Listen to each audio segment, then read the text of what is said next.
dari keterangan dari 8 terdakwa pun mengatakan ada 3 DPO. Sekarang hanya dalam waktu 2 minggu dirubah dengan mengatakan itu fiktif. Jadi prinsipnya keluarga korban maupun kuasa hukum menolak pernyataan dari penyidik Polda Jabar yang menyatakan bahwa 2 DPO tersebut adalah fiktif. Terlalu cepat untuk mengatakan itu. Kalau dikatakan belum tertangkap, kita masih bisa maklumi. Tapi kalau disebutkan fiktif itu terlalu cepat. Terus apa artinya putusan pengadilan yang judulnya demikianilah berdasarkan keterangan yang Maha Esa. Sedangkan mengenai Peggy tadi keluarga mengatakan periksa dulu karena apa? Peggy ini ditetapkan sebagai tersangka DPO. Sudah di BAP 6 orang dari terpidana. 5 menyatakan tidak. 5 menyatakan bukan Peggy. Hanya 1 yang menyatakan Peggy. Artinya 5 lawan 1. Jadi mana yang benar? Itulah inti dari konferensi pers hari ini untuk menentukan sikap dari keluarga dan kuasa hukum atas perkembangan kasus Ina Cirebon. Ada yang ditambahkan?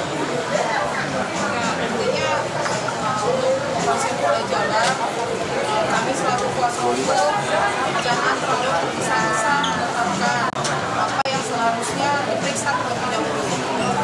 Karena ini kan sudah 8 tahun tidak pernah diproses ya, masih diselidiki lagi dan ini baru diselidiki kembali dalam waktu yang singkat sudah bisa menetapkan 1 tersangka, kemudian bisa menetapkan 2 lagi tidak ada. Kami sangat berharap sekali untuk benar-benar diselidiki lagi apakah benar atau tidak pelakunya, apakah memang ada atau tidak. Jadi kita juga tidak bertanya-tanya gitu sebabnya, alasannya apa.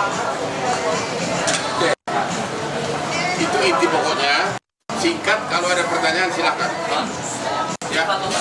Jadi kalau mereka dari pernyataan keluarga dan teman-teman kuasa hukum, apakah bisa dikatakan seperti banyak orang yang juga menilai penangkapan Peggy ini salah tangkap? Apakah itu bisa dikatakan?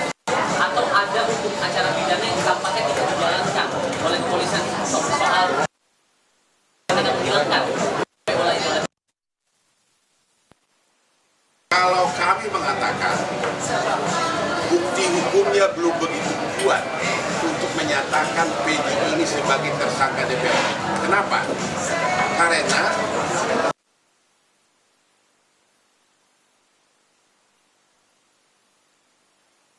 bantah Peggy terlibat. Jadi 6 orang terpidana itu sudah di BAP dalam minggu-minggu ini. BAP baru ya.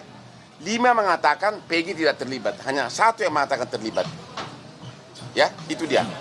Terhadap Peggy belum ada jawaban yang pasti. Itu jawaban kami. Masih perlu diselidiki lebih lanjut. Ya, belum bisa disebutkan total salah tangkap atau memang itu orangnya. Tapi dari segi hukum pembuktiannya masih sangat lemah. Apalagi 5 terpidana mengatakan Peggy ini tidak terlibat.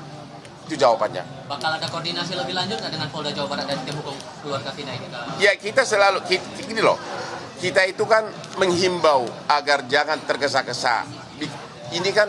Ini mulai viral kan sesudah kasus ini diviralkan oleh Hotman 911. Barulah mulai, yaitu sekitar tanggal 20-an, barulah mulai Polda Jabar bergerak. Kok hasil persidangan berbulan-bulan, sudah ada putusan mengatakan bahwa ada 3 DPO, kok tiba-tiba dengan penyidikan kurang dari 2 minggu, tiba-tiba disebutkan itu fiktif gitu loh, yang 2 DPO. Itu yang kita tidak, keluarga maupun kuasa hukum belum bisa terima. Ya, silakan. Pak dari TV One. Lalu. TV One. Apa? Harus ada transparansi hukum. Ya justru itulah, transparansi hukum. Makanya kan kita bikin konferensi pers ini untuk menentukan sikap keluarga. Ya, harusnya Polda harus menerangkan bahwa 5 dari terpidana itu membantah, tidak mengakui Peggy sebagai pelaku.